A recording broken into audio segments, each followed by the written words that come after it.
Recently, I've been asked by several new players to make a video detailing on how to play PGR, and go over the mechanics of combat as well. Now, while I would personally say that PGR's combat is a lot like a Soulsborne game, in that once you finally have the mechanics click for you, they click and you understand how the game works. It still doesn't hurt to have someone tell you how everything works, however. That's the goal of this video, is to teach you newbies how to play PGR, and from there, hopefully you can take that knowledge and conquer the game however you see fit. Every character in PGR has a different moveset, different kits. As such, while some of them feel similar to other characters, this effectively means they all function differently, with some characters especially breaking away from the traditional combat in PGR. So to start, we're going to go over basic attacks. However, there isn't going to be a whole lot to this section, since basic attacks consist of hitting the attack button and your character performing a basic attack. Continuing to press the attack button and you'll achieve a basic attack combo, or a string of attacks essentially. It's pretty simple to say that right now, but some characters, to be performed at their highest capacity, you actually have to weave in basic attacks while performing orb attacks as well. However, that is much more complicated, and this is a beginner guide detailing how combat works. Weaving in basic attacks is a much more advanced skill, as it's possible to easily mess up your rotations doing such.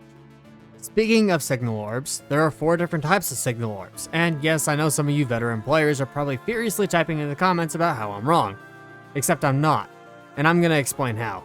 You see, you have the basic red orbs, blue orbs, and yellow orbs. You use these orbs, typically in a 3-ping fashion, to perform certain actions. These actions can lead to filling up your power bar, charging your signature move, and more. However, the 4th type of orb that I mentioned is a special orb, and not every character has it.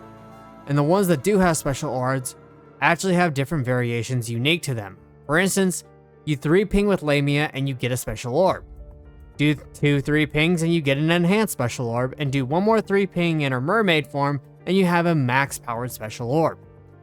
Now, I mentioned earlier that signal orbs are usually pinged in a set of 3. You can honestly think of it like playing Candy Crush, except you're fighting enemies who can and will kill you. However, when you perfect dodge an enemy, or if your character has the ability to do such, you can proc something called Matrix. This Matrix freezes enemies in place with very few exceptions. Triggering Matrix will also lead your signal orbs to having an effect placed on them. If you ping a single, double, or triple, when they look like this, you will always, even if it's only 1 orb, trigger a 3-ping. So learning how to use Matrix and learning orb management is an extremely versatile skill. It takes quite a while to pick up on, and this is where what I said earlier comes into play. Play long enough and eventually the combat system will sort of just click with you. Now, moving on to other fundamentals of combat, we have the core passive. Now, usually core passives are indicated by a power meter along with a number displaying how much charge it has, which will dictate how powerful it will be. Not all core passives are like that, obviously, as all characters have different core passives. Some being as simple as Luna and Lamia, with a simple number telling you how much power you have effectively charged up before you use it to hit the enemy. Other core passes are much more complicated, however it all depends on you, the player, and your ability to learn how to adapt to each character's playstyle. The biggest thing to remember with core passes is they're all different. Like how Luna has 2 damaging core passives and some other core passives just kind of do a single hit. Or some of them just power up your signature move.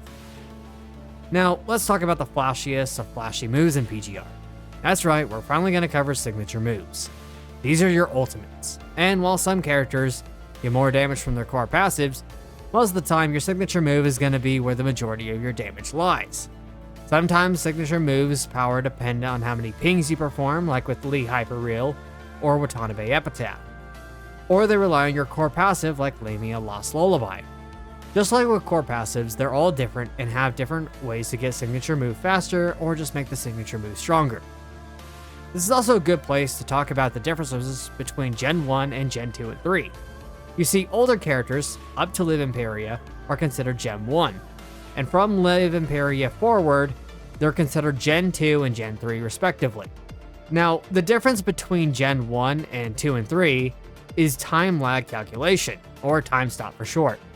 When Gen 2 or 3 uses their ultimate, they trigger time lag calculation, which stops the timer on modes such as PPC and Warzone while the animation plays out. This is also one of the massive contributing factors to power creep, not just the overwhelming stat increase that new units have. You see, a lot of the time your Warzone score and PPC score can really depend on how fast you're able to abuse time stop and stop the clock, drawing the fight out longer and letting you clear more waves or kill a boss without the clock ticking down. An important note here is that A ranks do not, and most likely never will, have time stop of any kind, meaning that there isn't really a Gen 1, 2, or even 3 for A ranks. That classification is reserved for S ranks only. The next system that we need to talk about is something that I've extensively covered on the channel. Sometimes a character may get something called a leap skill. These leap skills are a way of breathing new life into older units. By going under train, then going under the skill tab, you should see leap skills. Now, a lot of the times in my leap guides, people will ask for a priority order for leap skills, and I always have the same response. They're all important. You see, if you decide to invest in a character's leap, then you need all 3 for the leap to function properly. There's no priority since you need all 3 at max level. Now, leaps can heavily affect how a character plays, regardless of whether they're meta or not. And so you can go into the character trial section to experiment with them, or watch some leap guides I've made if you need help understanding how they change the character's kit. Now, over the course of the last years, leaps underwent a sort of change. With the introduction of the new affixed stages in modes such as Warzone, Hero Games decided that they can use these leaps to extend a character's lifespan a bit more. By having these leaps not only change how a character plays, but also by giving them an affix tied to their leaps as well. For example, just recently in CN, Bianca Stigmata was finally retired from her role as the physical attacker in the meta. However, Bianca is still the attacker when it comes to the affixed Warzone True Slash. You see, even though Selena is the new physical attacker, she has the Glacio affix. So with True Slash needing an attacker essentially, you'll still be using Bianca Stigmata with Hong Ying in the affixed stage. Well, we're almost done, but not quite. There's one more topic that I want to talk about when it comes to combat, and that is team members. Now, I'm not really going to go over what team members go in which slot and teams, or go over each and every team's best members. What we will talk about, majorly, is the roles in combat and how team member positions affect combat as well. On the team selection page, you'll have several things to look at. The first being 3 positions to put your constructs, that being blue, red, and yellow positions respectively. Now, where you place team members does actually sort of matter. You see, if I'm using Luna and her first state only allows her to use yellow orbs, and I 3-ping those yellow orbs, I will then trigger the team member in the yellow position to use their QTE. QTEs each have cooldowns, and can be affected by several factors, but the main takeaway is 3-ping lets you QTE. These QTEs are the main reason I'm saying team member position matters, because if there's a specific QTE you want to proc at a certain time, you can have a semblance of control over that factor. Now, knowing when to use a QTE in combat is something you just have to experiment with yourself. Now, aside from QTEs and the roles they play, when you're setting up your team, typically you'll want to set your leader to whatever will boost your damage the most in that particular stage. In this example I'm showing you, I'm using the Void team, and I have Luna as the leader for extra nihil damage and bonus for Annihilators. Your starter is going to vary from team to team, but typically I start on my amplifier so I can immediately swap off to my next unit and have them get that sweet, sweet amplifier bonus. On to the final topic of the video, we need to talk about combat roles, and there's several that you need to consider. First, there's the attacker role, which is pretty self-explanatory. Typically, they are the DPS of the team. Massive air quotes around the word DPS though. Next, we have tanks, which shred the enemy's defense, allowing the whole team to deal more damage. They also, as of Watanabe Epitaph, deal more damage than attackers, and are the actual DPSs of the team now. We have amplifiers, which not only heal, but provide a significant damage boost to their specific team. The support role is a watered-down amplifier, being that they don't boost nearly as much and are usually used if you don't have that specific team's amplifier.